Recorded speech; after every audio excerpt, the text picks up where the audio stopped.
আমাৰ ইয়াত আমি 2004 চনৰ পৰা আমি ইয়াত বসৱতী।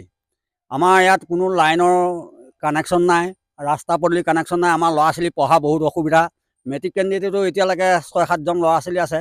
আমাৰ মাটি চাকি দি পেলাই সিহঁতক পঢ়াব লাগে। আৰু তেওঁলোকে এতিয়া আমাৰ মাটি চাকি যি মিঠাতেলৰ দাম, আমি কিমানখিনি সময়ত তেওঁলোকক দি পেলাই পঢ়াব পাৰোঁ। এতিয়া তেওঁলোকে কিছুমানে তাতে দেখি পঢ়ি পেলাই পাছ কৰিছে, কিছুমানে ফেইল কৰিছে। এতিয়াও 6-7টা ল'ৰা ছোৱালীয়ে মেট্ৰিক কেণ্ডিডেট দিবলৈ সিহঁতে হেৰি কৰি আছে। সিহঁতৰ পঢ়া শুনা বহুত অসুবিধা হৈছে।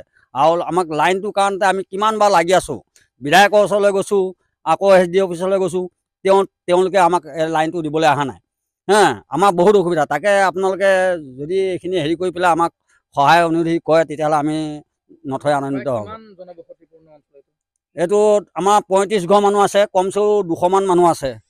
আজিলৈকে আপোনালোকে আমি কাৰেণ্টটো পোৱা নাই আজিলৈকে। তাকে এতিয়া আমি সেই কাৰেণ্টটোৰ কাৰণতে লাগি আছোঁ, আজিলৈকে পোৱা নাই। আৰু আপোনালোকে আমাক এই কাৰেণ্টটো দিবৰ কাৰণতে আমি হেৰি কৰি আছোঁ, আৰু তাকে দিলে আমি ভাল পাওঁ। মই এতিয়া ক্লাছ 8ত পঢ়ি আছোঁ। মোৰ সন্ধিয়া পঢ়িবলৈ বহুত অসুবিধা হয়, আৰু মাটি চাকি জ্বলাই পঢ়িব লাগে। আৰু গাঁওখন আমাৰ ইমান পিছপৰা যে ৰাস্তা পদূলি নাই, বোকা পানী, ৰাস্তা বেয়া, আমি পঢ়িব নোৱাৰোঁ। গাঁওখন হাতীমৰা গাঁওখন ইমান পিছপৰা, আৰু মুখ্যমন্ত্ৰী ডাঙৰীয়াক মই অনুৰোধ কৰিছোঁ যে হাতীমৰা গাঁওখনক কাৰেণ্টটো ব্যৱস্থা কৰি দিয়ে যেন। এয়ে মোক আমাৰ এই অঞ্চলটো অতি অনগ্ৰসৰ অঞ্চল। ৰাস্তা ঘাটৰ পৰা আদি কৰি কোনো ব্যৱস্থা নাই। আমাৰ জৰিয়তে আমাৰ এই কাৰেণ্টটো পাৱাৰটো যিটো ব্যৱস্থা, ইয়াত আমাৰ বহুত বন্যজন্তু আহে। আমাৰ এইবিলাকত এটেক কৰি আক্ৰমণ কৰে, ঘৰ দুৱাৰ ভাঙি দিয়ে। বিশেষকৈ হাতী আহে, বছৰি বছৰি হাতী আহে। আমাক ইয়াত বহুতবাৰ কাৰেণ্টটোৰ কাৰণে আমি বহুতবাৰ 2-3বাৰ আমি MLA মহোদয়ৰ চাইন লৈ, ছিগনেচাৰ লৈ আমি SDO মহোদয়ৰ ওচৰতো আমি জমা দিছোঁ। তেখেতক আমাৰ অঞ্চলৰ মানুহে গৈ আমি সকলোৱে মভ কৰিছোঁ, তেখেতক লগ কৰিছোঁ। আজিকো পৰ্যন্ত কোনো ধৰণৰ আমাৰ ইয়াত কাৰেণ্টৰ ব্যৱস্থা তেখেতলোকে কোনো ধৰণৰ ইনিচিয়েটিভ এটা লোৱা নাই। ইয়াত আমাৰ মেট্ৰিক দি থকা ল'ৰা ছোৱালী 6-7জন ল'ৰা ছোৱালী আছে। আৰু আমাৰ ইয়াত ল'ৰা ছোৱালী বহুত আছে সৰু সৰু।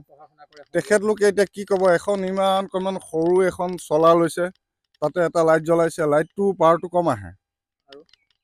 আৰু কেতিয়াবা মাটি চলাই যাব, নহ'লে এইটো কেৰাচিনটো পাবই নাই, মমডাল আনি পেলাই জ্বলাই, তেনেকৈ তেওঁলোকে চলি আছে।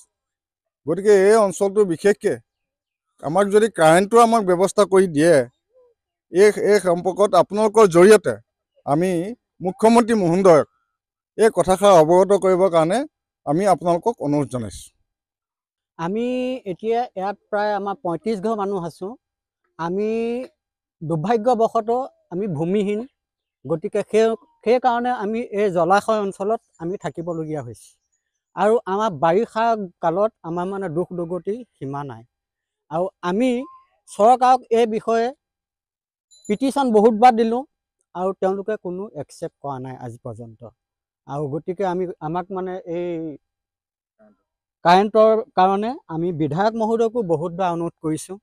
তেওঁ SDOলৈ ফোন কৰি দিয়ে, আৰু তেওঁলোকে কয় যে আমাৰ যেতিয়া চেণ্ট্ৰেলৰ হুকুম আহিব, তেতিয়াহে আমি স্কিম এৰি দিম বুলি কয়। গতিকে আজি আপোনালোকৰ আগত আমিনো কি ক'ম, আমাৰ দুখ দুৰ্গতিৰ সীমা নাই। গতিকে আমি আপোনালোকৰ জৰিয়তে যদি কিবা এটা আগবাঢ়িব পাৰোঁ, সেইকাৰণে আমি একত্ৰিত হৈ আপোনালোকৰ পৰা সহায় সহানুভূতি বিচাৰিছোঁ।